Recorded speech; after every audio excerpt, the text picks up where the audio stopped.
Anak pintar di balik diam, nilai 0 jadi andalan. Semua sibuk cari kemenangan. Ia tenang dengan perhitungan.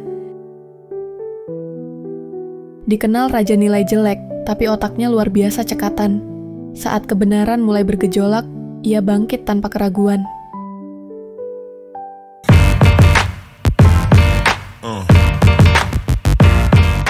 Di sebuah sekolah menengah, ada seorang jenius akademik yang luar biasa. Seorang anak yang bisa mengendalikan nilainya dengan ketepatan yang sangat akurat. Sementara semua orang berusaha meraih nilai sempurna, dia justru sengaja membidik nilai 0. Di antara teman-teman sekelasnya, dia dikenal sebagai raja nilai jelek. Suatu hari, guru mereka mengumumkan akan diadakan sebuah kuis dan pemilihan perwakilan siswa untuk bersaing memperebutkan hadiah yang menggiurkan. Daopo, sang raja nilai jelek, memutuskan untuk menunjukkan kemampuan aslinya. Guru mulai membagikan lembar ujian. Saat yang lain sibuk mengerjakan soal dengan serius, Daopo bersandar santai dan tidak melakukan apa-apa. Baru ketika guru mengumumkan waktu tersisa hanya 10 menit, dia berdiri dengan santai, menulis namanya, dan mulai mengerjakan ujian. Para guru mulai memeriksa hasil ujian. Wajah mereka makin murung seiring setiap nilai mengecewakan yang mereka temukan. Akhirnya, mereka sampai pada 2 lembar ujian dengan nilai tertinggi, 92 dan 96. Beberapa guru menyarankan untuk berhenti memeriksa, karena mengira tidak akan ada yang bisa mengalahkan itu. Namun, wali kelas tiba-tiba tampak serius. Para guru lainnya pun berkumpul, menyaksikan sebuah lembar jawaban dengan nilai sempurna.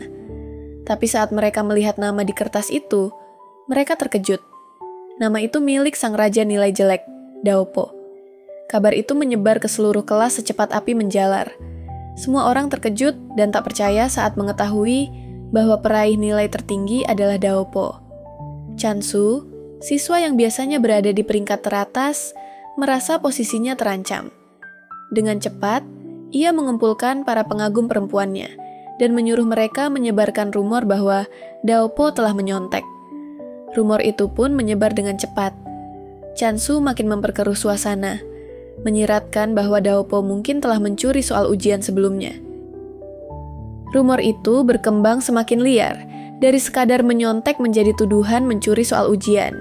Kemanapun Daopo pergi, dia selalu mendapat tatapan sinis.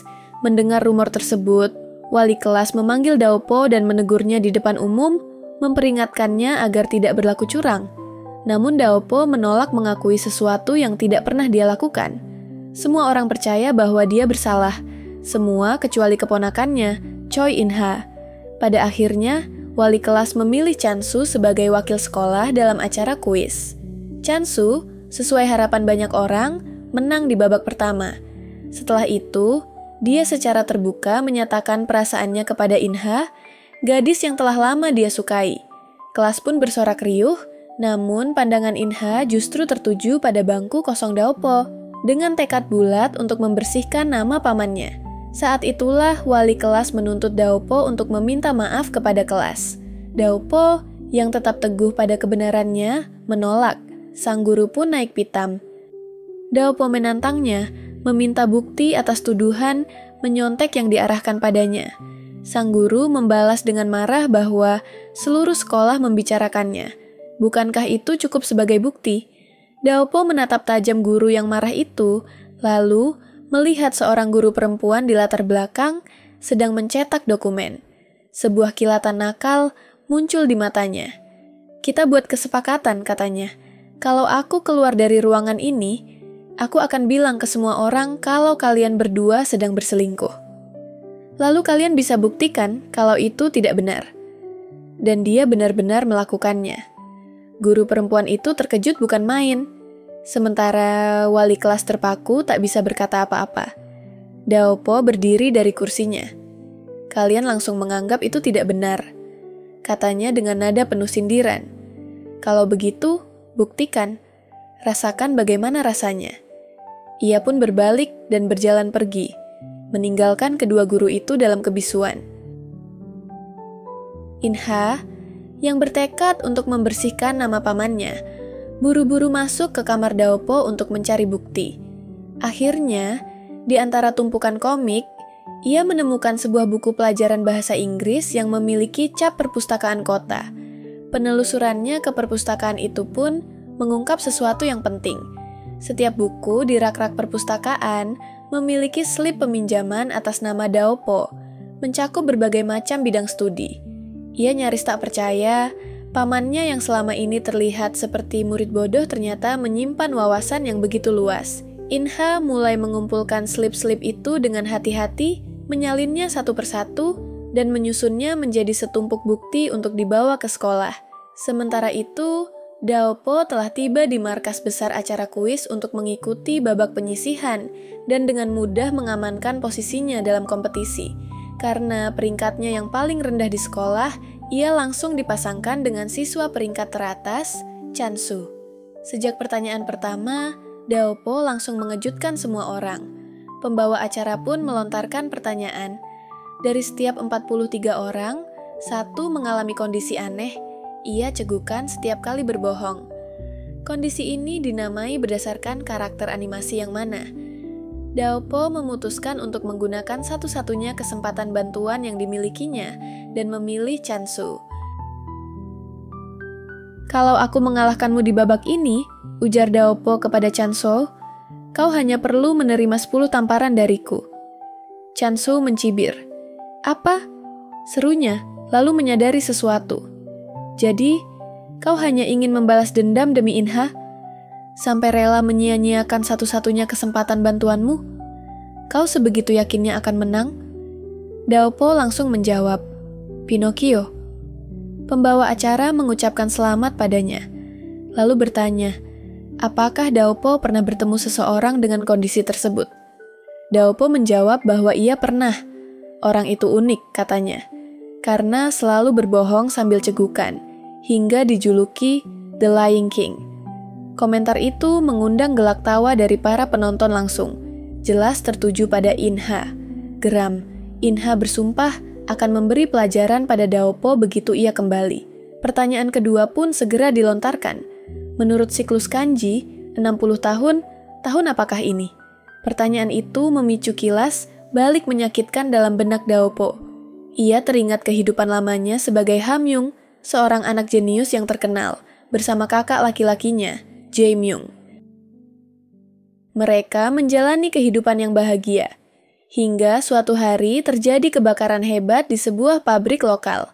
Ayah Daopo, yang merupakan kepala pemadam kebakaran, memimpin langsung timnya ke lokasi kejadian.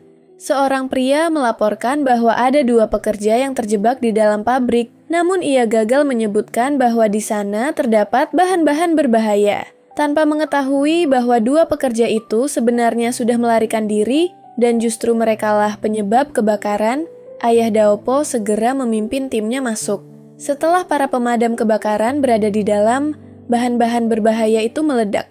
Tragedi pun terjadi. Ledakan menghancurkan sebagian besar bangunan dan api terus berkobar hingga keesokan harinya.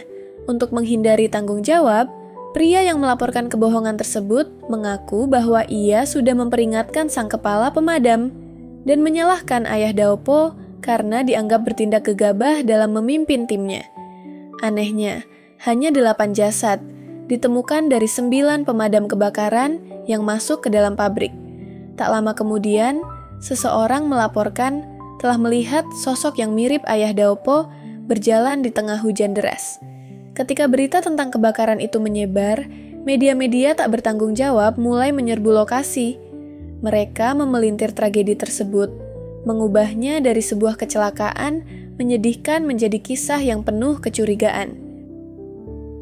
Anehnya, masyarakat dengan mudah menerima narasi bahwa ayah Daopo lah yang bertanggung jawab atas kematian timnya. Daopo dan kakaknya, Jae-myung, terus diburu oleh para wartawan yang menuntut bukti bahwa ayah mereka tidak bersalah.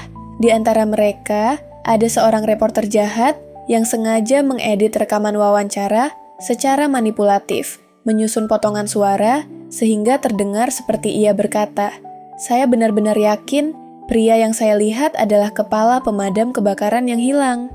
Laporan palsu itu memicu kemarahan publik secara besar-besaran. Keluarga Daopo dicap sebagai penjahat, dicemooh, dan dituduh kemanapun mereka pergi. Tak sanggup lagi menahan tekanan yang tiada henti, Ibu Daopo memutuskan membawa anaknya melihat pertunjukan kembang api untuk terakhir kalinya, sebelum akhirnya mengakhiri hidupnya sendiri.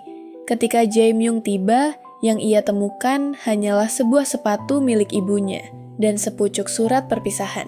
Diliputi kesedihan dan amarah, Jae-myung melampiaskan emosinya kepada media. Namun mereka tetap fokus mengeksploitasi tragedi itu demi rating dan sensasi. Yang tidak diketahui siapapun, Daopo ternyata masih hidup. Ia diselamatkan oleh seorang kakek penderita demensia yang mengira Daopo adalah putra sulungnya yang telah lama hilang. Kakek itu mengira Daopo adalah putra sulungnya yang telah hilang di laut bertahun-tahun lalu. "Ini anak bungsuku Daopo," katanya saat memperkenalkan. "Dan ini cucuku, Choi In-ha." "Cucu?" Daopo terkejut. Dalam sekejap, ia memiliki seorang kakak laki-laki yang 20 tahun lebih tua darinya, dan seorang keponakan yang seusia dengannya sendiri. Awalnya sang kakak merasa ragu. Namun, setelah melihat bagaimana Daopo dengan tulus merawat sang kakek, ia akhirnya menerima kehadiran Daopo. Daopo sendiri tak pernah mengungkapkan jati dirinya yang sebenarnya, dan seiring waktu, ikatan di antara mereka pun tumbuh semakin kuat. Namun, takdir menyimpan kejutan yang kejam. Saat membantu In-ha memperbaiki televisinya, Daopo menemukan sebuah kebenaran yang menghancurkan. Reporter yang telah menghancurkan keluarganya ternyata adalah ibu dari In-ha. Sikap Daopo terhadap In-ha langsung berubah total. Ia mulai sering menggodanya tanpa ampun, menutupi luka hatinya dengan ejekan dan candaan pedas. Namun, karena mereka telah tumbuh bersama sejak kecil, benih-benih kasih sayang yang dalam telah tumbuh di antara mereka. Ketika Daopo mendengar tentang taruhan In-ha dengan siswa terbaik sekolah, tanpa ragu ia ikut serta dalam acara kuis dan dengan mudah mengalahkan lawannya. Setelah misinya selesai, Daopo pun memulai perjalanan pulang. Melihat langit yang mulai gelap, In-ha tahu bahwa Daopo tidak akan membawa payung, dan ia segera bergegas kembali ke desa. Di tengah hujan deras, ia menunggu di halte bus. Saat melihat In-ha tertidur, Daopo menyadari betapa lama ia sudah menunggunya. Ketika In-ha terbangun dan melihat Daopo mendekat dengan payung, ia memperhatikan bahwa payung itu rusak. Dengan bingung, ia menatapnya, dan Daopo, tanpa berkata apa-apa, meletakkan 2 corong di kepala In-ha, lalu menatapnya dengan wajah datar. "Jangan salah paham," gumamnya pelan. "Kakek yang menyuruhku menjemputmu," lanjut Daopo, masih dengan nada datar. "Dia khawatir kamu bakal kehujanan. Bukan berarti aku peduli atau apa gitu. Sungguh." Namun jauh di dalam hatinya, Daopo tahu bahwa hubungan dengan In-ha adalah sesuatu yang mustahil. In-ha masih menyayangi ibunya, sementara Daopo takkan pernah bisa memaafkan wanita yang telah menghancurkan keluarganya. Waktu pun berlalu. Beberapa tahun kemudian, setelah lulus dari SMA, Daopo bekerja sebagai sopir taksi untuk menghidupi keluarganya. Sementara itu, In-ha mengejar mimpinya menjadi seorang reporter. Namun kondisinya sindrom Pinocchio, yang menyebabkan ia cegukan saat berbohong, membuat pekerjaannya jauh dari mudah. Suatu pagi, In-ha meminta Daopo mengantarnya ke tempat wawancara kerja. Di tengah tidur nyenyaknya, Daopo tanpa sengaja menarik rok In-ha. "Mesum!" teriak In-ha, lalu langsung melayangkan pukulan ke mata Daopo. Kakek mereka yang melihat kejadian itu langsung marah. Dengan sendok di tangan, ia menegur In-ha keras-keras, mengingatkannya agar jangan pernah memukul pamannya sendiri. Merasa benar-benar terpuruk, In-ha dengan enggan menyelesaikan sarapannya. Bersama Daopo, ia pun menuju lokasi wawancara kerja yang ke-35. Melihat In-ha yang tampak gugup, Daopo menyarankannya untuk menggunakan 5.000 won membeli jimat keberuntungan. Tak disangka, In-ha tiba-tiba menerima pesan teks dari ibunya, wanita yang telah menghilang selama 13 tahun. Penuh haru hingga meneteskan air mata, In-ha langsung memberitahu Daopo dengan antusias. Namun Daopo tetap dingin, karena luka lama terhadap wanita itu belum pernah benar-benar sembuh. Sesampainya di tempat wawancara, In-ha berlari dan membuka tangannya lebar-lebar, siap memeluk ibunya. Namun pertemuan itu jauh dari apa yang ia bayangkan. Ibunya bersikap dingin tanpa sedikit pun kehangatan. Para pewawancara lainnya, setelah mengetahui kondisi sindrom Pinocchio yang diderita Inha, langsung menyatakan bahwa ia tidak cocok menjadi reporter. Inha pun tak tahan untuk membalas. Bukankah reporter yang tidak bisa berbohong justru lebih bisa dipercaya oleh penonton? Ibunya, wanita yang juga bertanggung jawab atas kehancuran keluarga Daopo, lalu menyodorkan sebuah ujian kepada Inha, sebuah tes untuk membuktikan kelayakannya. Jika Inha bisa menyelesaikan tes itu tanpa cegukan, ia akan mendapat pekerjaan. Namun seperti yang sudah bisa diduga, Inha gagal. Tanpa ragu, ibunya langsung menolaknya, mengatakan bahwa Inha tidak memiliki kualitas yang dibutuhkan untuk menjadi seorang reporter. Patah hati, Inha berjalan keluar ruangan, tak percaya atas sikap dingin ibunya. Tapi ada satu hal yang harus ia pastikan. Ia menunggu ibunya di luar, lalu bertanya tentang pesan teks yang ia terima. Jawaban sang ibu mengejutkannya. Nomor itu sudah ia ganti sejak lama. Dunia Inha runtuh. Selama bertahun-tahun, ibunya ternyata tak pernah benar-benar peduli padanya. Dengan suara bergetar, ia berbisik, "Ibu, aku merindukanmu." Wanita itu memeluknya sekilas, dan saat Inha merasa setitik harapan mulai tumbuh, ibunya berkata, "Aku terlalu sibuk untuk sempat merindukanmu." Hati Inha membeku seketika. Ia lalu menelepon nomor yang mengirim pesan itu, suaranya penuh tuntutan.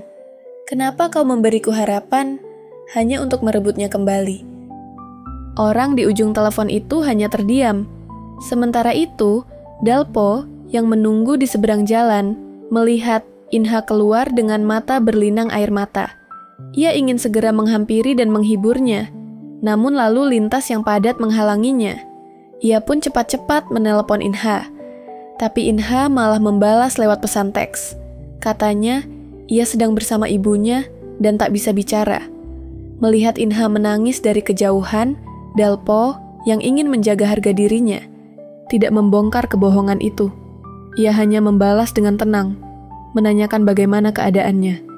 Inha kembali berbohong, mengatakan bahwa ibunya memperlakukannya dengan baik. Dalpo memilih untuk tidak mengusik lebih jauh, pun memutuskan pergi. Tapi di tengah jalan, kekhawatiran menguasainya, dan ia memutar balik. Namun saat ia tiba kembali di tempat semula, Inha sudah tidak ada di sana.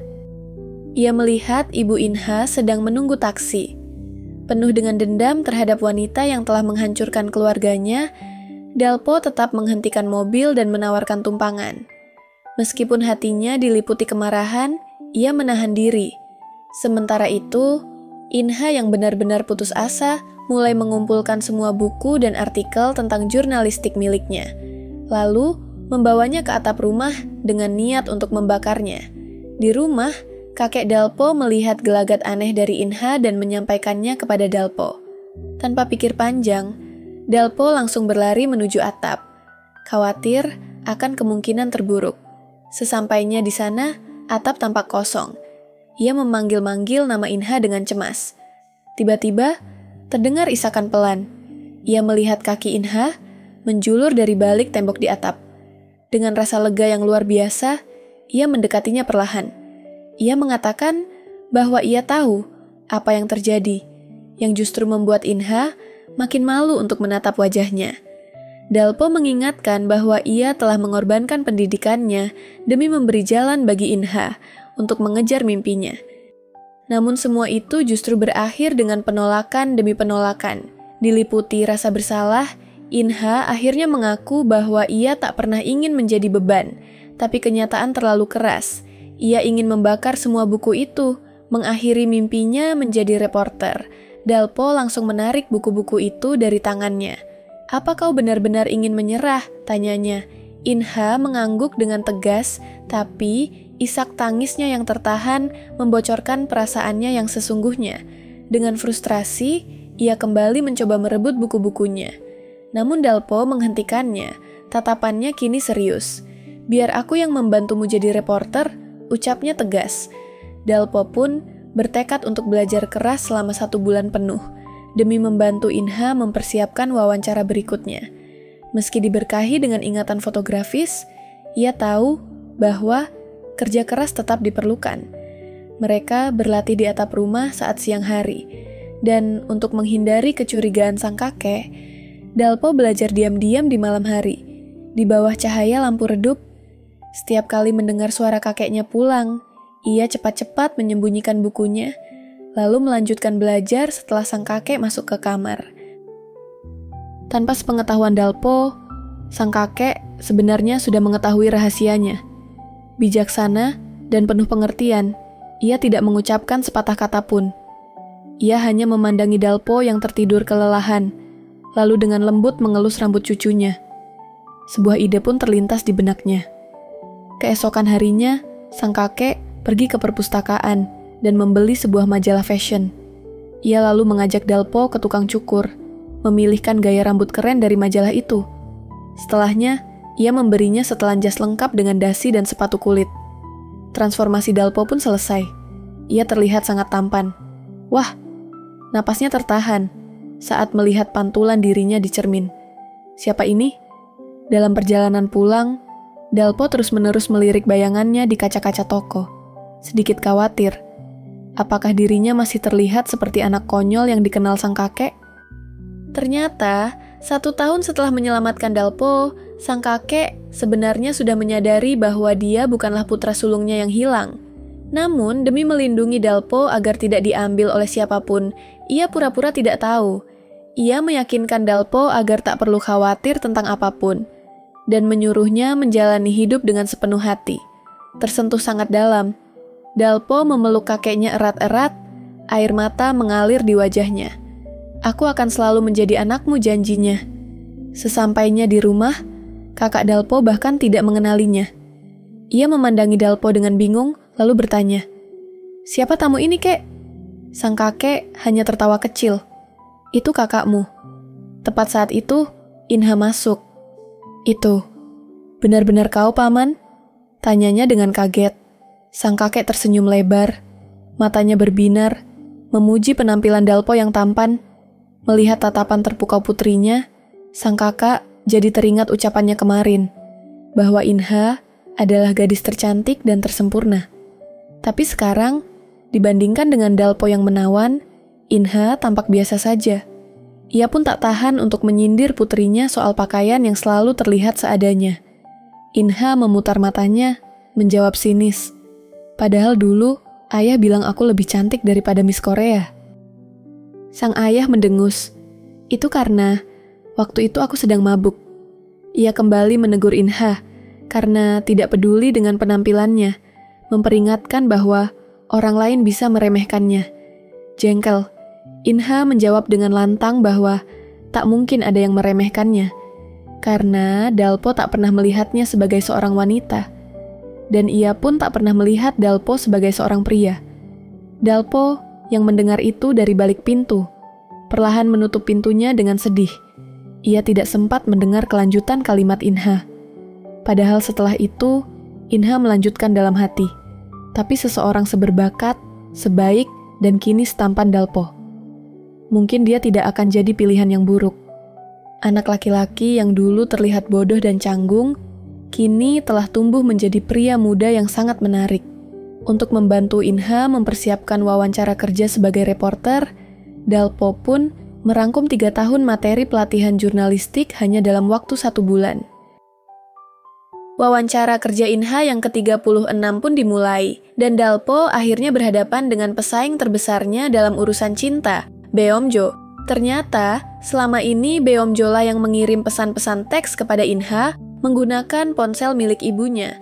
Tanpa menyadarinya, Inha telah mencurahkan isi hatinya selama 13 tahun, mengira itu ditujukan kepada sang ibu. Padahal, semua itu dibaca oleh Beomjo, membuatnya jatuh cinta pada gadis yang bahkan belum pernah ia temui. Begitu mendengar tentang wawancara Inha, Beomjo segera menyusulnya. Babak penyisihan dimulai, dan ketiganya, Inha, Dalpo, dan Beomjo, berada dalam kelompok wawancara yang sama. Melihat pandangan Beomjo yang terus tertuju pada Inha, Dalpo dengan tenang melangkah maju dan berdiri di antara mereka, seolah tanpa sengaja. Pewawancara lalu memberikan instruksi. Mereka harus berdiri sesuai nomor urut, dan masing-masing melaporkan isi dari sebuah klip video. Penilaian akan didasarkan pada kemampuan mereka melaporkan secara akurat dan menarik. Format ini jelas merugikan peserta pertama. Dan sayangnya, peserta pertama adalah Dalpo. Setelah menyaksikan video, ia menyampaikan laporan yang sederhana dan faktual. Kandidat berikutnya, termasuk Beomjo, mulai menambahkan bumbu dan gaya narasi yang dramatis, memperkaya laporan Dalpo agar tampak lebih menarik di mata juri. Saat giliran Inha tiba, ia mengikuti pendekatan Dalpo, menyampaikan laporan secara langsung dan faktual, tanpa tambahan drama atau hiasan. Para pewawancara tampak bingung dengan gaya laporannya yang terlalu polos. Mereka bertanya, kenapa ia tidak mencoba membuatnya lebih menarik? Dengan jujur, Inha menjawab bahwa ia tidak bisa berbohong. Saat ia hendak menjelaskan soal sindrom Pinocchio yang ia derita, Dalpo dan Beomjo tiba-tiba menyela bersamaan, menyatakan diri mereka sebagai reporter. Dalpo berbicara tegas, mengatakan bahwa seorang reporter seharusnya mengutamakan akurasi dan tidak boleh membesar-besarkan atau memutarbalikkan fakta tanpa verifikasi yang jelas. Beomjo pun setuju, menambahkan bahwa lebih baik tidak memberitakan apa-apa daripada menyebarkan informasi palsu. Babak penyisihan segera berakhir. Saat menunggu hasil pengumuman, Inha tampak murung dan kecewa atas penampilannya. Dalpo mencoba menghiburnya dan berkata, kalau kita nggak bisa jadi kacang dalam satu polong, lebih baik gagal bareng. If we can't be peas in a pod, it's better to fail together. Enggak ah, bantah Inha cepat. Satu kacang lebih baik dari dua. Begitu menyadari kesalahan ucapnya, ia langsung menutup mulut dengan panik. Dalpo, yang merasa geli, terus mendesaknya mencari penjelasan. Inha berusaha melarikan diri, tapi Dalpo menghadangnya dan dengan santai menyudutkannya ke dinding, membuat suasana jadi semakin canggung dan lucu. Tak punya jalan keluar, Inha akhirnya tergagap. Maksudku, satu kacang lebih baik dari dua kacang, yang bersama tapi saling berjauhan. Namun Dalpo dengan tenang membalas, kalau berjauhan, apa artinya bersama? Percakapan mereka yang intim itu disaksikan oleh Beomjo dari kejauhan. Tatapannya menunjukkan bahwa ia menyadari hubungan keduanya lebih dari sekadar keponakan dan paman. Tak lama kemudian, daftar peserta yang lolos diumumkan, dan semua peserta berlarian untuk melihat hasilnya. Nomor 03444, Beomjo, Dalpo, dan Inha, semuanya dinyatakan lolos. Dengan semangat, mereka menelepon ke rumah untuk memberi kabar baik. Kakek mereka sangat senang, dan mendorong mereka untuk terus bekerja keras mengejar impian masing-masing. Namun, kakak Dalpo yang duduk di samping kakek, mereka mulai gelisah. Ia membayangkan berbagai skenario tak nyaman jika Dalpo dan Inha benar-benar bekerja bersama, seperti saling membantu memasang dasi, sarapan berdua setiap pagi. Pikirannya dipenuhi kecemasan, hingga ia melempar bantal dengan kesal ke seberang ruangan. Namun perhatian mereka segera teralihkan saat topik untuk babak wawancara selanjutnya diumumkan. Wajah Dalpo langsung pucat. Topik itu adalah tentang tragedi kebakaran yang menewaskan ayahnya. Jenazah sang ayah baru ditemukan 13 tahun setelah kejadian tragis tersebut. Berita pada masa itu telah menghancurkan keluarganya dan membuat mereka dicap sebagai penyebab bencana. Kini, mereka diminta untuk berdebat. Siapa yang sebenarnya bersalah dalam insiden itu? Dalpo merasa dunianya runtuh. Selama ini, ia percaya bahwa ayahnya telah meninggalkan dirinya dan sang kakak, dan itulah alasan ia dengan tenang tinggal bersama sang kakek. Tapi kini ia tahu, ayahnya ternyata telah difitnah dan dihancurkan oleh tuduhan yang salah. Melihat para kandidat lain dengan enteng menyampaikan pendapat mereka, Dalpo berjuang keras menahan amarah yang membuncah di dadanya. Kemudian, Inha angkat bicara. Ia berpendapat bahwa kesalahan terletak pada orang yang memiliki sindrom Pinocchio, karena semua orang tahu orang itu tidak bisa berbohong. Kesaksiannya dianggap mutlak oleh polisi, media, dan publik, yang akhirnya memicu tragedi itu. Ia menyimpulkan bahwa sebenarnya tak ada satupun yang benar-benar bersalah. Itu hanyalah sebuah kecelakaan tragis. Inha sama sekali tidak menyadari bahwa kata-katanya akan membangkitkan kemarahan Dalpo. Dengan suara bergetar, Dalpo membalas, "Bagaimana bisa kau bilang tidak ada yang bersalah? Orang dengan Pinocchio Syndrome memang tidak bisa berbohong. Tapi bagaimana dengan para reporter? Bukankah mereka seharusnya memverifikasi fakta?" Mereka harus sadar bahwa kata-kata mereka punya bobot lebih besar dari orang biasa.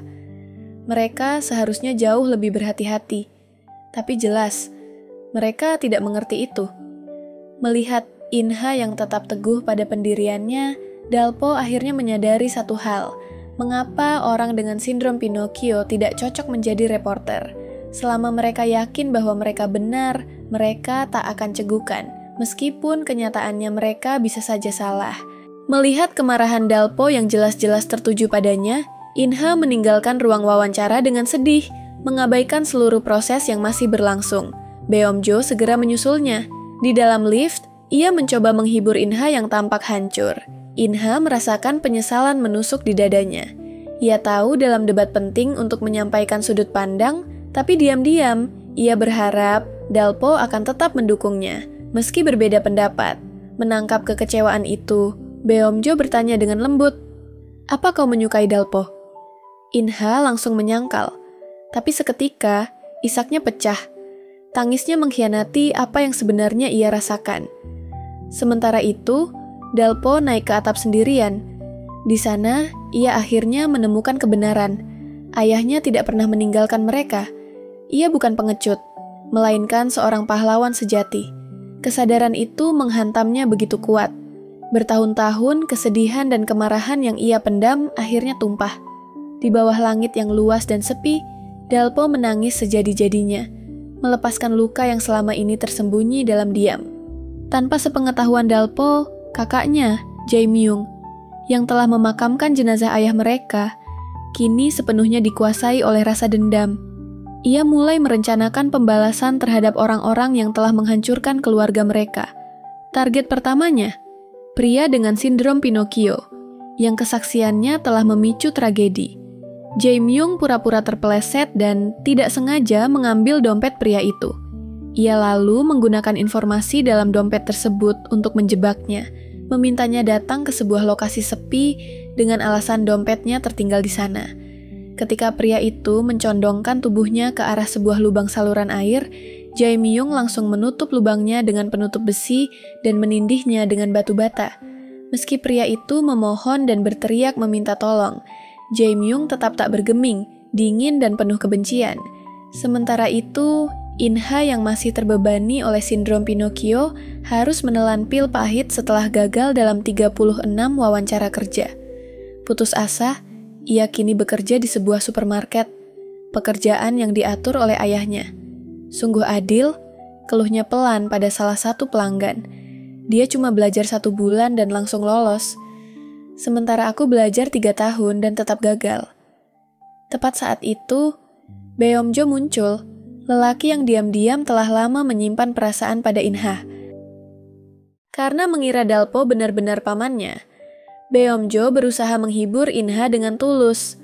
Saat pulang ke rumah, Inha melihat Dalpo sedang berdiskusi soal pekerjaan bersama kakek mereka. Terpikir ucapan Dalpo sebelumnya yang menyatakan bahwa ia tak cocok jadi reporter, Inha pun memutuskan membalas dendam kecil. Ia mencelupkan sikat gigi Dalpo ke dalam toilet, lalu menaruhnya kembali seolah tidak terjadi apa-apa. Saat Dalpo hendak mengambil sikat giginya, Inha diam-diam membuang pasta giginya ke tempat sampah, membuat Dalpo kebingungan melihat pasta giginya tiba-tiba hilang. Keesokan harinya, Beomjo kembali mengunjungi Inha di tempat kerjanya di supermarket. Namun kali ini, muncul juga sosok yang tak diharapkan, ibunya sendiri, yang berhati dingin. Ternyata, perusahaan tempat ibunya bekerja sedang mengalami krisis reputasi. Mereka berencana memanfaatkan sindrom Pinocchio Inha sebagai alat publisitas. Inha langsung menolak. Namun sang ibu mulai memainkan permainan emosional, mencoba memanipulasinya agar mau menerima tawaran itu. Inha memandangi kartu nama yang diberikan, bimbang. Bukankah menjadi reporter adalah mimpinya sejak lama? Saat pulang dan masuk lift, ia bertemu Dalpo. Tanpa banyak bicara, ia langsung menariknya ke atap. Kali ini, tekadnya bulat. Ia ingin menghentikan cegukannya. Tanpa bisa menahan diri, Inha akhirnya berkata, "Aku suka kamu." Dalpo tertegun. Ia sama sekali tak menyangka Inha akan membalas perasaannya. Tapi kenyataan itu justru membuatnya ketakutan. Bagaimanapun juga, Ibu Inha adalah musuh besar keluarganya. Orang yang bertanggung jawab atas kematian ibunya. Itu bukan luka yang bisa ia maafkan. Inha pun menyadari bahwa hubungan mereka tidak mungkin terjadi. Di mata orang lain, Dalpo adalah pamannya. Ia pun memutuskan untuk perlahan melupakan perasaannya dan mencari seseorang yang lain. Dengan berat hati, ia berbalik dan pergi. Kembali ke kamarnya, setelah merenung cukup lama, Inha menelepon ibunya dan menerima tawaran pekerjaan itu. Yang tidak ia tahu, Beomjo, karena perasaannya pada Inha juga bergabung dengan perusahaan yang sama. Akhirnya, Inha pun benar-benar menjadi reporter. Tapi kini, ia dan Dalpo bekerja di 2 stasiun berita yang saling bersaing. Ketika Dalpo pulang ke rumah, ia melihat Subabat disajikan untuk makan malam. Pemandangan itu langsung memicu ingatan akan sebuah TKP, kejahatan mengerikan yang pernah ia liput. Ia pun bergegas ke kamar mandi untuk muntah, membuat keluarganya khawatir. Kembali ke kamarnya, ia menemukan sebotol obat maak di mejanya, dari Inha, dengan catatan kecil yang mengingatkannya agar menjaga kesehatan. Tak lama, kakeknya masuk dengan botol obat serupa, menunjukkan kepeduliannya. Dan sebelum Dalpo sempat bicara, kakaknya juga datang, membawa obat yang sama. Menatap 3 botol obat yang identik, hati Dalpo menghangat. Meski hidup penuh luka dan persaingan, ia dikelilingi oleh cinta yang nyata. Melihat 3 botol obat maak yang identik, hati Dalpo luluh. Ketiganya, kakek, kakak, dan Inha, mungkin sering berseteru, tapi kasih sayang mereka nyata dan tak terbantahkan. Pasangan yang awalnya ingin bekerja sama, kini justru menjadi rival di stasiun berita yang bersaing. Dalpo dipasangkan dengan Wonji, sementara Inha bekerja satu tim dengan Beomjo. Secara kebetulan, kedua tim ditugaskan ke kantor polisi yang sama sebagai liputan harian mereka. Tugasnya, menggali berita-berita menarik dan layak tayang. Begitu tiba, Dalpo langsung memperhatikan lingkaran hitam di bawah mata para reporter yang sudah ditempatkan di sana sebelumnya. Ia segera menyadari, penugasan ini tidak akan mudah. Di sana, ia bertemu dengan teman sekelas lamanya, Chansu, yang kini menjadi seorang polisi. Mereka saling menyapa, berbagi kabar dan nostalgia singkat. Tak lama, Inha tiba. Begitu mengetahui bahwa mereka datang untuk mencari informasi, Chansu pun mengantar mereka ke ruang istirahat khusus wartawan. Saat pintu dibuka, Wonji dan Beomjo ikut masuk. Pemandangan di depan mereka membuat Rahang hampir jatuh. Sebuah ruangan sempit, kumuh, dan pengap. Beomjo, yang terbiasa hidup mewah, tampak sangat kesulitan menerima kondisi itu. Untuk mencari bahan berita, mereka mulai mewawancarai para petugas. Tapi setelah mengitari semua sudut dan bertanya ke banyak orang, mereka tetap pulang dengan tangan kosong. Bahkan sempat dimarahi oleh perwira senior. Pengalaman ini hampir menghancurkan semangat Beomjo. Namun, Inha justru mulai melihat sisi lain dari dirinya, ketekunan dan keinginannya untuk belajar. Dan untuk pertama kalinya, ia mulai benar-benar menghargai usaha Beomjo. Mereka memperhatikan Dalpo yang bekerja dengan cekatan, tampaknya telah mendapatkan petunjuk dari seorang petugas yang kooperatif. Sementara itu, Inha yang tak punya pilihan lain, akhirnya bergantung pada teman lamanya, Chansu. Setelah banyak membujuk, Chansu akhirnya memberikan sebuah kisah tentang seorang wanita yang meninggal karena kelelahan saat berolahraga. Gembira karena akhirnya memiliki bahan liputan, Inha dan Beomjo pun membagi tugas. Satu pergi ke rumah sakit, yang lain ke gym. Tanpa mereka sadari, kisah ini ternyata adalah cerita yang sama yang telah lebih dulu didapatkan Dalpo. Ia dan rekannya, satu J, Wonji, juga membagi tugas dan mulai menggali informasi. Kini keempat, reporter itu terlibat dalam perlombaan ketat. Persaingan sengit pun dimulai. Siapapun yang lebih dulu mendapatkan rekaman CCTV dari gym akan mengamankan liputan eksklusif. Mereka semua akhirnya tiba di tempat yang sama, gym tempat kejadian.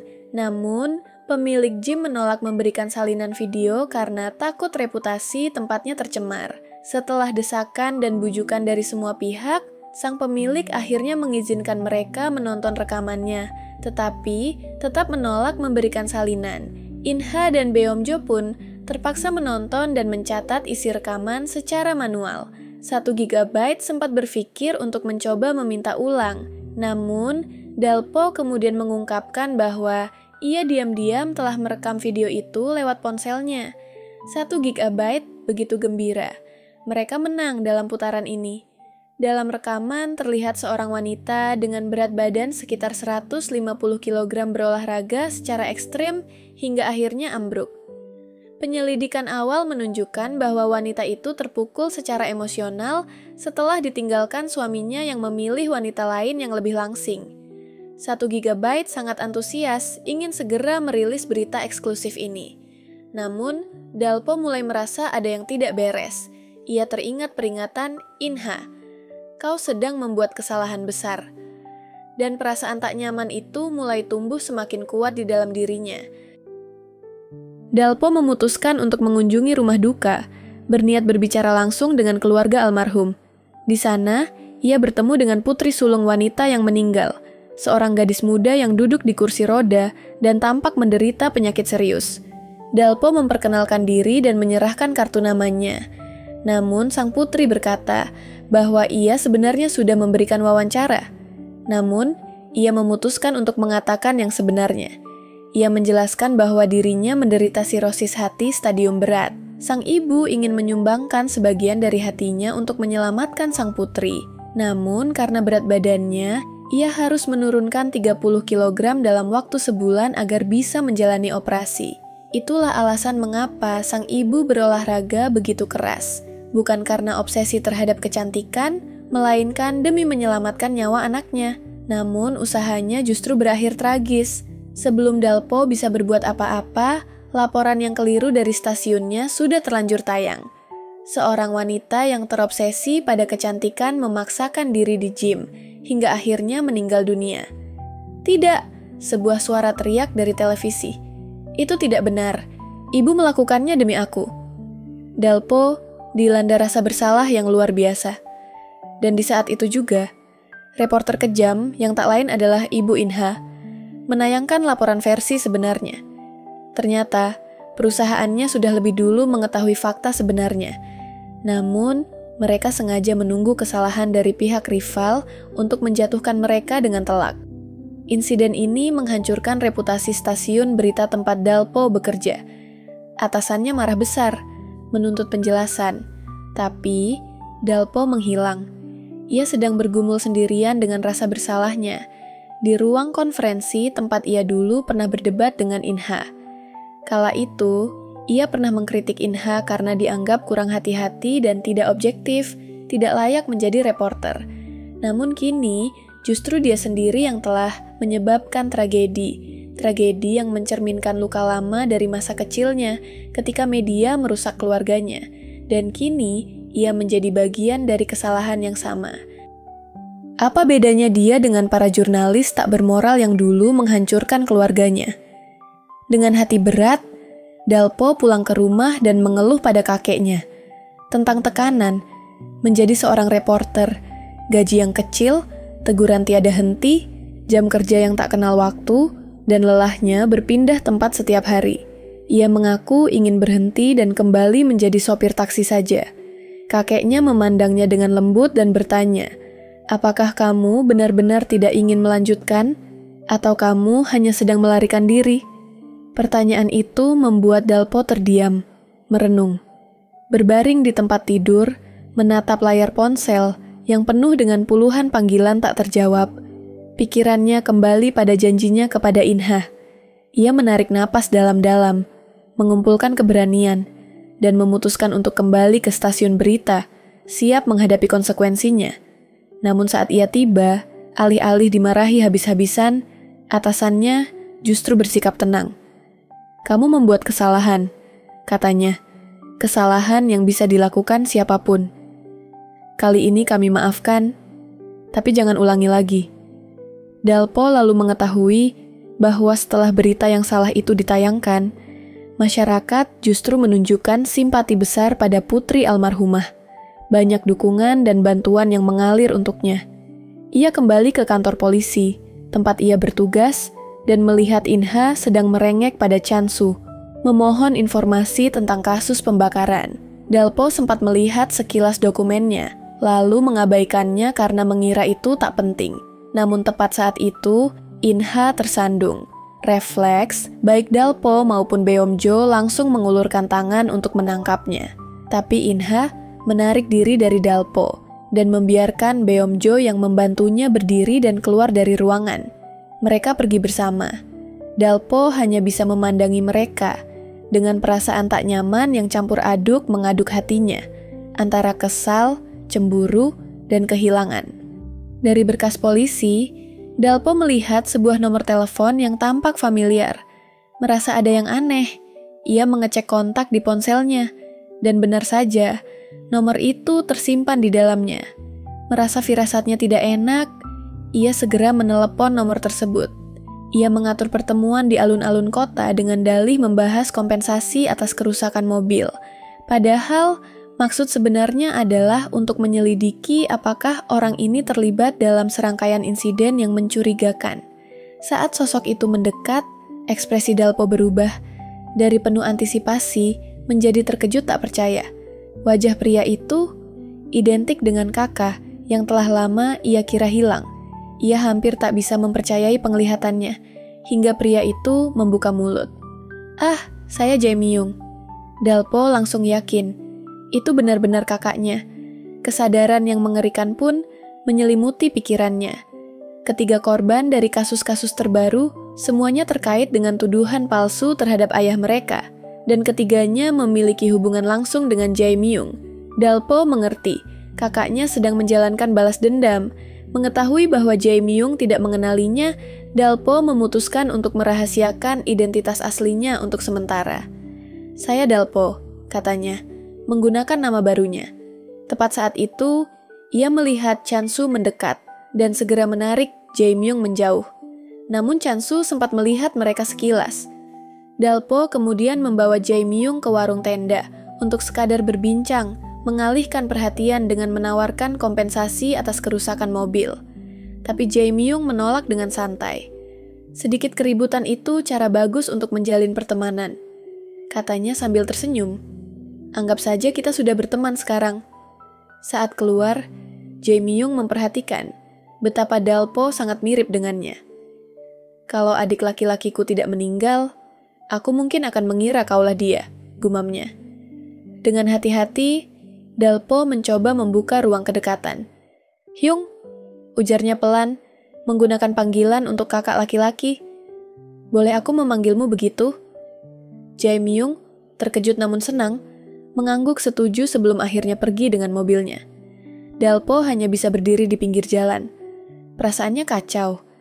Ia telah menemukan kakaknya, tapi juga menyadari bahwa kakaknya mungkin sedang menapaki jalan yang gelap dan berbahaya. Melihat Jae Myung pergi, Dalpo merasakan kerinduan yang menusuk. Ia segera menghentikan taksi dan diam-diam mengikuti kakaknya dari kejauhan. Ingin tahu seperti apa kehidupan pria yang selama ini ia rindukan. Ada begitu banyak yang ingin ia katakan, tapi di balik itu ada rasa takut bahwa dendam Jae Myung telah mengubahnya menjadi pria berbahaya. Saat tiba di depan rumah kakaknya, Dalpo berdiri ragu. Tangannya beberapa kali terangkat, hendak menekan bel, tapi selalu ia urungkan. Ia belum siap menghadapi kebenaran. Ia belum siap jika yang ia temukan adalah sisi gelap kakaknya. Sementara itu, di tempat lain, seorang pria yang dihentikan polisi dalam pemeriksaan rutin, tiba-tiba kabur dengan kendaraannya. Petugas lalu lintas langsung melakukan pengejaran, namun pria itu menolak berhenti. mengemudi dengan sangat ugal-ugalan di jalanan kota. Di waktu bersamaan, seorang anak kecil sedang menyeberang jalan dengan lambat. Melihat truk yang melaju kencang ke arahnya, anak itu mencoba berlari namun tersandung dan terjatuh. Truk besar yang kehilangan kendali itu terbalik dan meluncur lurus ke arah anak tersebut. Namun, secara dramatis, sebuah truk air muncul dan menghadang laju truk liar itu dengan tubuhnya, menghentikan bencana yang nyaris terjadi. Sang sopir truk air keluar dari kendaraannya dengan tubuh gemetar, lega melihat anak itu selamat, lalu jatuh pingsan tepat di atas tubuh bocah itu. Seluruh kejadian itu terekam lengkap oleh tim berita tempat Inha bekerja. Berita tersebut langsung menjadi headline nasional. Sang sopir truk air dijuluki pahlawan oleh masyarakat. Dan pria itu tak lain adalah Jae Myung. Ia hanya mengalami luka ringan. Inha yang berada di lokasi segera mendekatinya dan memberikan kartu, namanya, meminta wawancara eksklusif. Jae Myung yang langsung mengenal Inha sebagai putri dari wanita yang telah menghancurkan keluarganya, hanya tersenyum dingin dan menjawab, tentu, senyum yang tidak membawa kehangatan, melainkan janji akan sesuatu yang jauh lebih gelap. Sementara itu, truk yang rusak dibawa ke bengkel untuk diperbaiki. Tapi bagi Dalpo, roda takdir baru saja mulai berputar, dan semua kebenaran sedang menuju permukaan.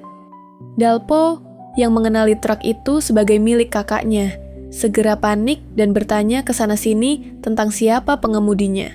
Begitu mengetahui bahwa Jae Myung sedang dirawat di rumah sakit, ia langsung bergegas ke sana. Ia tiba tepat saat wawancara dengan Jae Myung sedang berlangsung. Dalam wawancara tersebut, Jae Myung menceritakan bahwa ia melihat anak kecil yang nyaris tertabrak itu sebagai adik laki-lakinya yang telah lama hilang. Itulah alasan mengapa ia tanpa ragu mempertaruhkan nyawanya untuk menyelamatkan si bocah. Ia kemudian mengungkapkan kisah tragis masa lalunya. Bagaimana pemberitaan palsu 13 tahun lalu telah menuduh ayahnya sebagai pelarian, bukan pahlawan. Akibatnya, ibunya memilih membawa adik laki-lakinya pergi dan menghilang. Semua itu menghancurkan keluarganya. Inha, yang mendengar pengakuan itu, mendadak menyadari bahwa Jae Myung bukan hanya saksi, dia adalah korban utama dari tragedi kebakaran tersebut. Dengan mata berkaca-kaca dan suara penuh kemarahan, ia langsung menuntut, siapa nama reporter yang menyebarkan berita palsu itu? Namun, tepat ketika Jae Myung hendak menjawab, Dalpo muncul, dan dengan cepat menarik, Inha menjauh dari ruangan. Inha, yang merasa liputan eksklusifnya sedang dirusak, berang dan mengira Dalpo hanya iri atau ingin menjatuhkannya. Namun Dalpo menatapnya serius, suaranya tegas. Jauhi dia, Inha, dia berbahaya. Wajah Inha berubah. Ia tahu Dalpo tidak pernah berbicara seperti itu tanpa alasan. Tapi di dalam hatinya, ia juga tahu sesuatu yang besar sedang terjadi di balik senyuman dingin Jae Myung, dan Dalpo sedang mencoba melindunginya dari badai yang akan datang. Namun Inha berargumen bahwa seseorang yang rela mempertaruhkan nyawanya demi orang asing tidak mungkin orang jahat. Mengetahui bahwa kakaknya telah memulai aksi balas dendamnya, Dalpo semakin putus asa. Ia terus-menerus memohon kepada Inha agar mengerti betapa berbahayanya situasi ini.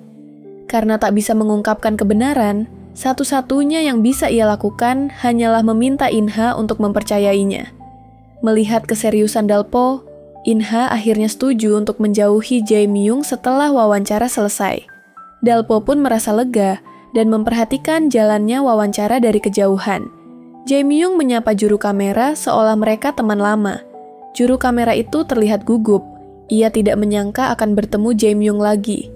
Melihat kartu nama Inha, Jae Myung bertanya, apakah dia adalah putri dari reporter Song?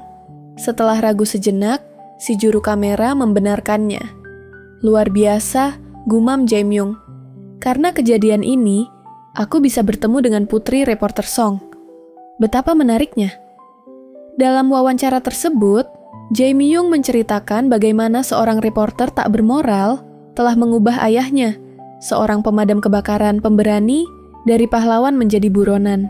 Namun permintaan maaf yang ia terima dari stasiun berita terasa palsu dan tidak tulus.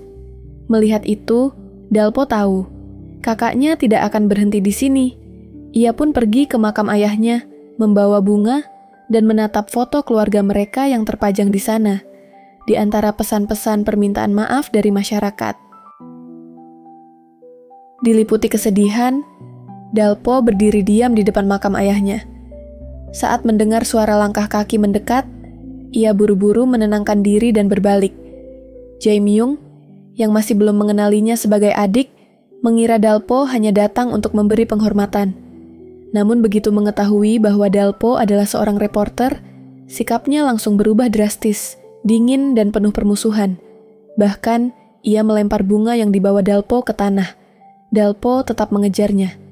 "Kau kenal Ki Deok-su?" tanyanya. Wajah Jae Myung langsung memucat. Ki Deok-su adalah pria yang ia dorong ke dalam lubang got. "Tidak," jawabnya cepat. "Aku tak kenal orang itu." Tapi Dalpo terus mendesak. Dia orang yang mencemarkan nama baik ayahmu dulu. Dan dua kaki tangannya juga sudah mengalami nasib buruk. Jae Myung menoleh tajam. Mereka pantas mendapatkannya, semburnya. Kematian pun tidak cukup untuk menebus apa yang mereka lakukan pada ayahku. Dalpo menangkap celah dalam jawabannya. "Aku hanya menyebut Deok. Kenapa kau yakin dia sudah mati?" Ia menatap tajam. "Kau ingin permintaan maaf? Atau kau ingin balas dendam?" Suara Jae Myung menjadi sedingin es. "Kalau harus memilih, aku pilih balas dendam." Ia langsung merampas ponsel Dalpo dan melemparkannya ke dalam api. Tapi Dalpo tetap tenang. Ponsel itu hanya umpan. Rekaman sebenarnya disimpan dalam alat kecil yang tersembunyi di penjepit dasannya. Namun Dalpo tak berniat menyerahkan bukti itu ke polisi. Ia hanya ingin menyadarkan kakaknya, membawanya kembali sebelum semuanya terlambat. Sementara itu, sang juru kamera memperlihatkan kepada Inha rekaman wawancara Jae Myung dari 13 tahun silam. Inha membeku, mengerikan. Reporter yang telah menghancurkan keluarga Jae Myung tak lain adalah ibunya sendiri. Citra ideal tentang ibunya runtuh seketika di hadapannya. Juru kamera memperingatkannya. "Ada yang aneh dengan Jae Myung. Kau harus hati-hati." Lalu, sepasang sepatu di dalam rekaman menarik perhatian Inha. Sesuatu terasa tidak beres. Juru kamera menjelaskan bahwa sepatu itu milik adik laki-laki Jae Myung. Seketika, Inha teringat, Dalpo memiliki sepatu yang persis sama. Ia segera pulang dan menunjukkan sepatu itu kepada kakeknya, yang kemudian mengungkapkan bahwa itulah alasan ia dulu menerima Dalpo sebagai cucunya. Semuanya pun terangkai sempurna di kepala Inha. Mengapa Dalpo tiba-tiba bersikap dingin padanya? Mengapa ia sering menggoda tanpa henti? Mengapa ia menentangnya menjadi reporter? Dan mengapa ia begitu marah saat debat mereka di masa lalu? Hati Inha terasa perih. Ia tak sanggup membayangkan beban dan luka yang selama ini ditanggung Dalpo. "Nama aslimu Kia Myung kan?" tanyanya pelan. Dalpo hanya terdiam. Wajahnya penuh luka lama yang muncul kembali. "Bagaimana kau tahu?" bisiknya. "Opini publik memiliki kekuatan besar. Bisa mengangkat seseorang menjadi pahlawan nasional, meski ia menyimpan amarah dan bahaya dalam diam. Tapi opini yang sama juga bisa menghancurkan hidup seseorang tanpa suara, seperti yang terjadi pada ayah mereka, seorang pemadam kebakaran yang berani, yang berubah menjadi buronan, dan keluarganya hancur berantakan. Mengetahui bahwa ibunya sendiri yang menjadi penyebab tragedi itu, Inha memutuskan untuk menuntut keadilan bagi Dalpo. Dalam sebuah acara diskusi publik yang dipandu oleh ibunya, saat sesi tanya jawab terakhir, Inha pun berdiri. 13 tahun lalu, katanya, suaranya bergetar namun tegas. Dalam tragedi kebakaran itu, Anda lebih mementingkan sensasi daripada kebenaran dan menghancurkan hidup keluarga Kia Myung. Ruangan langsung dipenuhi bisik-bisik dan gumaman panik. Namun Inha belum selesai. Karena laporan Anda yang menyesatkan, lanjutnya, suaranya semakin tegas. Seluruh bangsa membenci mereka. Apa Anda tidak mengerti betapa berbahayanya sebuah berita yang tak didasarkan pada fakta, tapi hanya demi sensasi? Namun bahkan saat itu, ibunya tetap menolak bertanggung jawab. Dengan enteng, melemparkan kesalahan pada pria yang menderita sindrom Pinocchio. Ucapan itu mengingatkan Inha pada debat lamanya dengan Dalpo. Waktu itu, kata-katanya membuatnya tak bisa berkata-kata. Kini, ia memandang Dalpo, dan untuk pertama kalinya, ia mengulang kata-katanya. Namun kali ini, bukan untuk menyerang, melainkan untuk membela kebenaran. Semua orang mengira reporter hanya menyampaikan kebenaran, ujar Inha lantang. Tapi entah kau punya sindrom Pinocchio atau seorang jurnalis, kau harus sadar, orang akan mempercayai ucapanmu tanpa syarat. Kata-kata tajam Inha menghantam langsung ke hati sang reporter kejam. Ibunya sendiri, dan untuk pertama kalinya, wanita itu terdiam. Bahkan, para eksekutif yang menyaksikan acara tersebut tampak terkejut dan terpukul. Hanya satu orang yang bersuara, seorang wanita dari panel eksekutif yang memuji keberanian Inha, menyebutnya tindakan penuh integritas. Setelah acara berakhir, Inha dilanda kekhawatiran. Ia takut akan dipecat atas keberaniannya menantang ibunya di depan umum. Dalpo pun menemuinya dan bertanya, "Kenapa kau lakukan itu?" "Aku sudah nggak tahan lagi," jawab Inha lirih. Dalpo mendesak lebih jauh. "Lalu bagaimana dengan perasaan ibumu?" Inha mencoba menghindari tatapan dan pertanyaan itu. Tapi Dalpo dengan lembut menahan lengannya, menghentikannya dari pergi.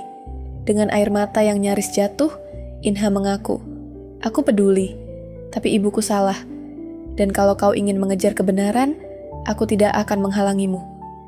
Setelah mereka berpisah, Dalpo menerima telepon dari Beomjo yang memperingatkannya bahwa Jae Myung mungkin berada di stasiun siaran MSC, tempat Inha bekerja.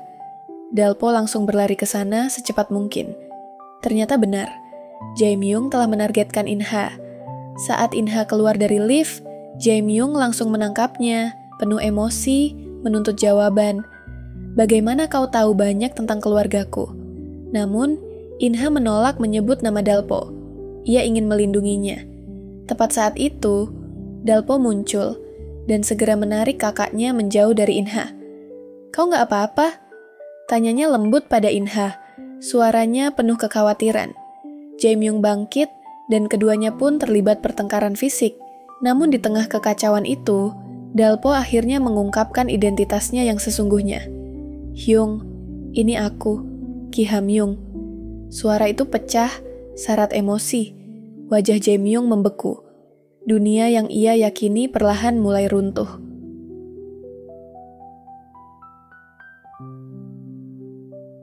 Dia menangis. "Ini aku, Ha Myung." Jae Myung menatapnya dengan tidak percaya. Selama ini dia selalu percaya bahwa adik laki-lakinya telah meninggal karena para wartawan. Inha membenarkan identitas Dalpo. "Kau berbohong padaku," tuduh Jae Myung, suaranya bergetar. "Kau bilang ayah akan kembali. Kau bilang kau akan kembali. Kita akan menonton kembang api bersama. Dan semuanya akan kembali seperti semula. Kau berjanji." Kenangan membanjiri pikiran Jae Myung. Sebelum berangkat untuk membalaskan dendam ayah mereka, ia berulang kali berjanji pada adiknya bahwa ia akan kembali. Tapi kejadian tak terduga malam itu membuatnya tak bisa pulang, hingga sang ibu melakukan tindakan nekat.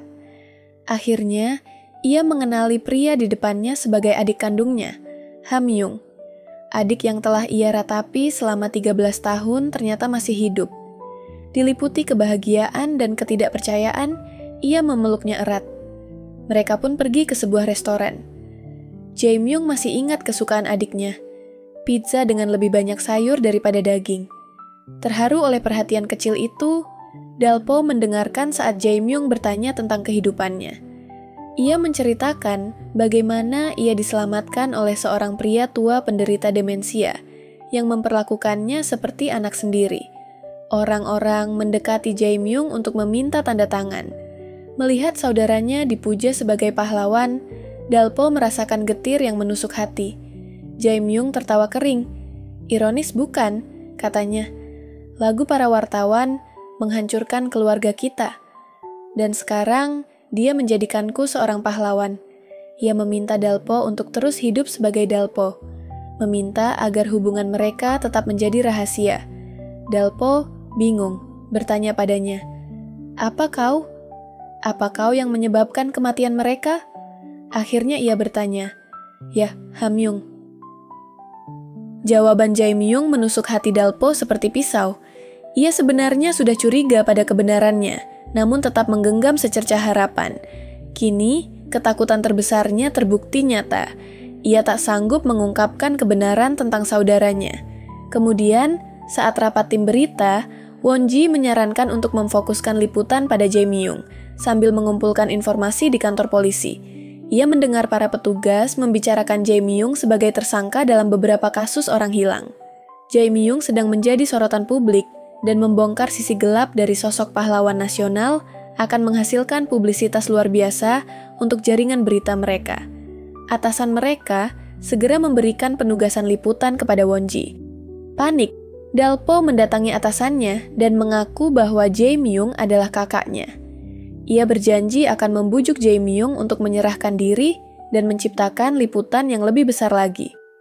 Atasannya menyetujui memindahkan penugasan dari Won-ji ke Dalpo sepenuhnya. Won-ji marah besar. "Kenapa kau mencuri ceritaku?" Dalpo hanya bisa meminta maaf, meninggalkan Won-ji yang akhirnya menenggelamkan dirinya dalam alkohol malam itu. Namun ketika ia terbangun, ia mendapati dirinya masih di ruang redaksi dan mendengar bahwa Jae-myung akan melakukan wawancara khusus. Ia dengan semangat membagikan informasi itu kepada Dalpo, yang mulai merasakan kegelisahan yang semakin besar. Ia menerima pesan anonim, menuduh kakaknya sebagai pelaku pembunuhan. Takut akan kemungkinan terburuk, ia segera mencari Jae-myung. Ia bertanya, "Apa kau berniat membalas dendam saat wawancara itu?" Jae-myung mengonfirmasi niatnya. Dalpo memohon agar ia menyerahkan diri, berjanji akan mengusahakan hukuman yang ringan. Ia tak sanggup kehilangan kakaknya lagi. Namun Jae-myung menolak, menyadari perasaan Dalpo terhadap Inha, dan tak ingin menyulitkan hidup adiknya. Ia berbalik dan pergi. Tapi Dalpo belum menyerah. Ia kembali menghadapi kakaknya, menyatakan bahwa ia telah melepaskan Inha. Ia lalu memberikan ultimatum. Jika Jae-myung tidak setuju untuk membiarkannya mengungkap kebenaran, maka Dalpo akan menyerahkan bukti ke polisi dan mencegahnya tampil dalam wawancara. Akhirnya, Jae-myung mengalah. Keduanya bekerja sama menyusun rencana untuk membongkar kebusukan reporter yang telah menghancurkan keluarga mereka. Sang reporter tak menyadari bahaya yang sedang mendekat. Wawancara dimulai, dan Dalpo mulai mengumpulkan bukti terhadap kakaknya. Reporter itu berniat meningkatkan citra kepahlawanan Jae-myung, memutar cuplikan permohonan emosionalnya 13 tahun lalu saat ia menuntut keadilan bagi ayah mereka. Ia berharap bisa menggugah simpati penonton dan mendongkrak rating. Sesuai harapan, klip itu menarik perhatian publik secara masif. Namun, arah wawancara tiba-tiba berubah tak terduga. Jae-myung bertanya mengapa mereka tidak memutar video asli tanpa editan. Ia menyatakan bahwa wawancara lamanya bukan untuk mencari simpati. Sang reporter sadar bahwa manipulasi yang ia lakukan mulai terbongkar, mengingat bagaimana ia dengan sengaja hanya menayangkan bagian-bagian paling emosional dari wawancara Jae-myung untuk membangkitkan kemarahan publik. Ia mencoba mengalihkan pembicaraan, tapi Jae-myung terus menekan. "Reporter Song," katanya, suaranya dingin. "Kau menggunakan penyuntingan licik untuk menjadikan ayahku penjahat." Menarik sekali. Sang reporter mencoba menyangkal, menyalahkan ketidakmatangan industri media pada masa itu, dan melontarkan permintaan maaf yang hambar. Namun Jae-myung tak membiarkannya lolos begitu saja. "Sungguh menarik," lanjutnya. Nadanya penuh sindiran. "Kau mengubah seorang pemadam kebakaran yang heroik menjadi buronan, lalu menjadikan aku, seorang pria berbahaya, sebagai pahlawan nasional." Keheningan menyelimuti studio, disusul dengan bisik-bisik tak percaya. "Kalau kalian tak percaya padaku," tantang Jae-myung, "tonton saja berita malam ini." Pada saat itu, Dalpo, yang sedang melaporkan secara langsung dari lokasi-lokasi kejahatan Jae-myung, membongkar seluruh kebenaran. Publik terperangah. Beberapa saat sebelumnya, Jae Myung masih dipuja sebagai pahlawan nasional. Kini, ia terbongkar sebagai penjahat berbahaya. Setelah laporannya selesai, Dalpo mengungkap identitas aslinya sebagai Ki Hamyung. Kakek dan kakaknya yang menonton siaran tersebut akhirnya mengetahui nama aslinya. Dalpo kemudian muncul di luar stasiun penyiaran, di mana mobil-mobil polisi telah menunggu Jae Myung untuk menyerahkan diri. Jae Myung pun keluar, dan kedua saudara yang telah dipisahkan selama 13 tahun itu kini harus berpisah lagi. Dalpo dipenuhi rasa bersalah, terus meminta maaf. Jae Myung memegang wajahnya dengan kedua tangan. Hari ini hanyalah permulaan, katanya. Mulai sekarang, kau harus menghadapi Song Cha-oke sendirian. Tunjukkan padanya dan padaku apa artinya menjadi reporter sejati. Jae Myung tahu, ia tak akan mampu menjatuhkan seseorang sekuat reporter Song. Ia harus mempercayakan tugas itu pada adiknya. Sesampainya di rumah, Dalpo mulai berkemas, bersiap menghadapi perjuangan panjang. Ia berpamitan pada kakeknya, dengan hati berat memutuskan hubungan sebagai cucu angkat secara resmi. Kakeknya tak ingin ia pergi, tapi Dalpo tahu, ia tak bisa tinggal. Tidak selagi ia mengejar ibu dari Inha, ia tak sanggup menghadapi Inha. Mendengar langkah kakinya menjauh, Inha yang bersembunyi di balik pintu kamarnya, menangis dalam diam. Jae Myung segera dibawa ke lokasi-lokasi kejahatan untuk proses identifikasi. Dikelilingi oleh kerumunan reporter, pemandangan itu sangat mirip dengan kegilaan media 13 tahun yang lalu. Tapi kali ini, mereka bukan korban. Mereka adalah pihak yang membalas dendam. Reporter yang dulu menggunakan kata-katanya untuk mengubah seorang pahlawan menjadi buronan dan pria berbahaya menjadi ikon nasional, kini menghadapi pembalasannya sendiri. Ia tak pernah membayangkan seorang pahlawan nasional akan mengakui kejahatannya secara langsung di siaran televisi, sambil menuduhnya lebih mementingkan rating daripada kebenaran. Meskipun pengakuan itu tidak langsung menghancurkan kariernya, namun kredibilitasnya tercoreng parah. Seiring waktu, laporan-laporan lain hasil rekayasa sang reporter pun mulai terbongkar. Kemarahan publik pun meledak di media sosial. Aksi protes menuntut pengunduran dirinya terjadi di depan kantor tempatnya bekerja. Kemudian, muncul korban lain dari pemberitaan palsunya. Tuan Park, mantan pemilik perusahaan bus, salah satu sopirnya telah menggelapkan dana. Keesokan harinya, sopir itu meninggal secara misterius. Tanpa bukti apapun, reporter itu menerbitkan berita yang menyatakan sang sopir bunuh diri karena dipecat. Berita itu memicu boikot besar-besaran hingga akhirnya menyebabkan kebangkrutan perusahaan milik Tuan Park. Kini, Tuan Park, dengan membawa surat kematian yang menyatakan sang sopir meninggal karena serangan jantung, menuntut permintaan maaf dan pencabutan berita.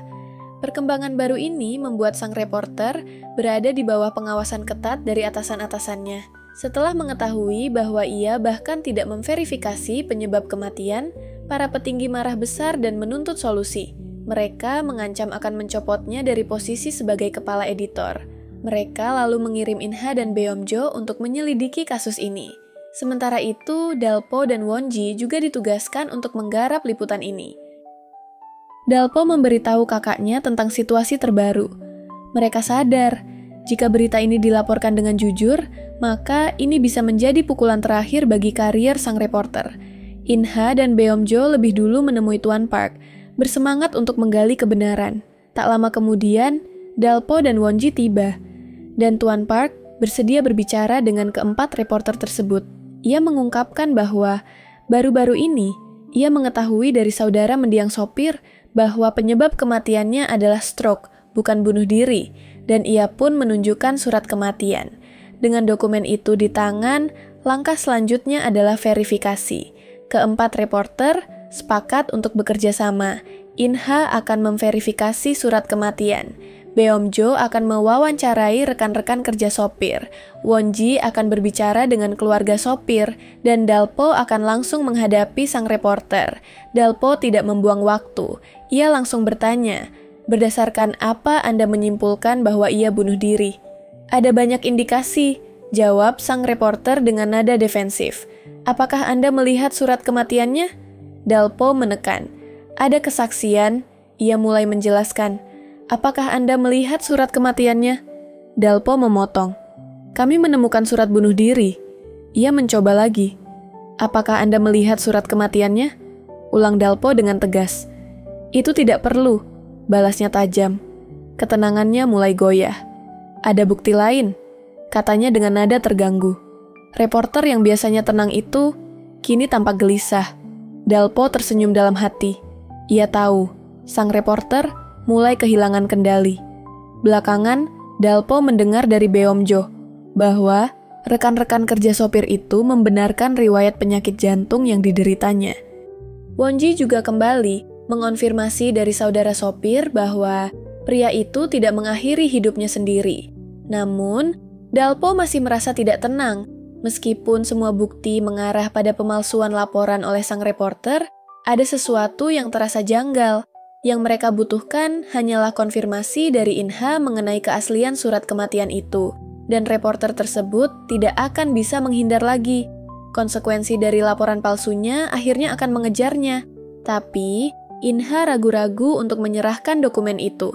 Dalpo mencoba menelponnya, tapi tak dijawab. Ia hanya mengirim pesan singkat, mengatakan bahwa ia baik-baik saja. Kalimat yang sama yang pernah ia ucapkan setelah bertemu ibunya. Meski saat itu ia menangis. Khawatir, Dalpo mencarinya dan menemukan Inha berdiri di luar ruang redaksi. Jelas terlihat gelisah. Ternyata, Inha telah mengetahui dari dokter bahwa surat kematian milik Tuan Park adalah palsu. Dokumen itu kehilangan bagian penting. Ia telah mendapatkan surat kematian yang asli dari dokter. Tak ingin mengecewakan Dalpo, ia hampir saja merobek dokumen itu ketika ia melihat Dalpo datang menghampirinya. Inha langsung berbalik dan lari. Dalpo mengejarnya, menuntut penjelasan atas apa yang sedang terjadi. Inha terdiam, tak mampu berkata apa-apa. "Apa?" desak Dalpo. "Ada yang salah? Apa ibumu yang melaporkan dengan keliru?" Dengan berat hati, Inha mengungkapkan kebenarannya. Surat kematian itu dipalsukan. Sopir itu memang bunuh diri. Dalpo tertegun. Mereka hampir saja berhasil membongkar kebusukan sang reporter. Namun kebenaran menghancurkan semua harapan mereka. Sesampainya di rumah, Dalpo mendapati kakek dan kakaknya telah menunggunya. Awalnya, ia berniat menjaga jarak. Namun, ikatan keluarga selama 13 tahun tak bisa begitu saja diputuskan. Sang kakek, khawatir Dalpo hidup sendirian, datang untuk memeriksa keadaannya, memastikan pemanas menyala, menutup jendela agar tidak kemasukan angin dingin, dan mengingatkannya untuk makan dengan benar. Dalpo sangat terharu. Kakaknya juga meninggalkan nomor tetangga, memintanya untuk menelepon jika ia membutuhkan sesuatu. Sebelum pergi, sang kakek meyakinkannya, "Aku tidak akan pernah meninggalkanmu. Ingat itu. Tak peduli apa kata orang, kamu akan selalu menjadi anakku." Malam harinya, Dalpo membuka tas yang dibawa kakeknya. Di dalamnya, ia menemukan sebuah kesemek, syal, dan secarik catatan yang mengingatkannya untuk makan teratur dan menjaga kesehatan. Sambil memeluk syal itu, ia merasakan hangatnya cinta keluarga. Keesokan paginya, para demonstran berkumpul di depan gedung tempat reporter itu bekerja, menuntut permintaan maaf. Saat mobil sang reporter tiba, massa bergerak maju, menghalangi jalannya. Namun ia tetap tenang, turun dari mobil dan menghadapi mereka. Para reporter segera mengerubunginya, melontarkan berbagai pertanyaan tentang ketidakakuratan dalam laporan kasus Tuan Park. Melihat semua itu, Dalpo teringat kembali pada trauma masa kecilnya. Tapi kali ini, ia tidak merasa puas. Jika ia hanya berdiri diam dan tidak melakukan apa-apa, apa bedanya ia dengan para reporter tak bermoral yang dulu ia benci? Ia tidak bisa lagi tinggal diam. Dalpo maju, lalu menunjukkan bukti yang membongkar kebohongan Tuan Park. Sertifikat kematian asli menyatakan penyebab kematiannya adalah overdosis obat-obatan. Dalpo pun mengungkapkan, "Kenapa Anda memalsukannya, Tuan Park?" Terbongkar kebohongannya, Tuan Park melarikan diri dari lokasi. Sang reporter hanya bisa terpaku menatap Dalpo dengan tatapan terkejut. "Mengapa kau membantuku?" tanyanya. "Aku hanya melakukan Apa yang seharusnya dilakukan seorang reporter? Jawab Dalpo. Sesuatu yang seharusnya kau lakukan 13 tahun lalu. Itu sebabnya. Bahkan saat kau mengatakan yang sebenarnya, orang-orang tetap tidak mempercayaimu. Lanjutnya. Kata-katanya menghantam batin sang reporter. Dalpo telah menepati janjinya kepada sang kakak, menunjukkan padanya apa artinya menjadi reporter sejati. Inha, yang menyaksikan dari kejauhan, merasakan kepuasan yang tenang. Kebenaran, meski menyakitkan, akhirnya terungkap. Di luar dugaan semua orang, reporter tersebut mengadakan konferensi pers. Ia meminta maaf secara terbuka atas kesalahan masa lalunya, mengumumkan pengunduran dirinya sebagai pemimpin redaksi, dan menyatakan penyesalannya yang mendalam. Bahkan Dalpo pun terkejut. Dengan membantu musuhnya keluar dari hujatan publik, ia justru membuatnya mengambil langkah bertanggung jawab. Saat sang reporter mengemasi barang-barangnya, sebuah kotak jatuh dan isinya berhamburan. Inha membantunya memungut satu persatu. Ia bertanya, "Apa yang akan kau lakukan setelah ini?" Sang reporter tak menjawab, hanya berkata, "Jadilah reporter yang baik. Jangan jadi seperti aku." Dalpo kemudian mencari Inha, meminta maaf atas semua sikapnya di masa lalu. Ia akhirnya mengungkapkan perasaannya. Inha tak menyalahkannya. Namun ia mengungkapkan kekhawatiran tentang hubungan mereka, mengingat sejarah ibunya dengan keluarga Dalpo. Dalpo memeluknya erat. Waktu berlalu dengan cepat. Menjelang tahun baru, Dalpo dan Inha sama-sama bersinar dalam karier mereka. Meskipun tinggal terpisah, mereka selalu berangkat kerja bersama. Telepon mereka tetap tersambung, bahkan setelah masing-masing tiba di kantor. Cinta mereka tak terbantahkan. Lalu datang momen penting. Kakak Dalpo menunjukkan kepada kakek mereka foto-foto masa kecil Dalpo dan Inha, sambil menyatakan dukungannya terhadap hubungan mereka. Ia juga mengungkapkan bahwa Dalpo telah menyukai Inha selama 10 tahun, tapi memilih menghormati memori sang ayah dengan tetap menjaga peran sebagai paman. Tersentuh oleh kesetiaan dan rasa hormat Dalpo, sang kakek menyadari bahwa mereka tetaplah keluarga, meskipun secara hukum sudah membatalkan adopsi. Ia pun mengambil keputusan. Keesokan harinya, ia menemui Dalpo dan secara resmi membatalkan pembatalan adopsi sebelumnya. Dalpo terkejut. "Apa maksudnya ini, kakek?" tanyanya. Dengan suara berat oleh emosi, sang kakek menjelaskan keputusannya. Ia mengembalikan nama asli dan identitas Dalpo secara sah.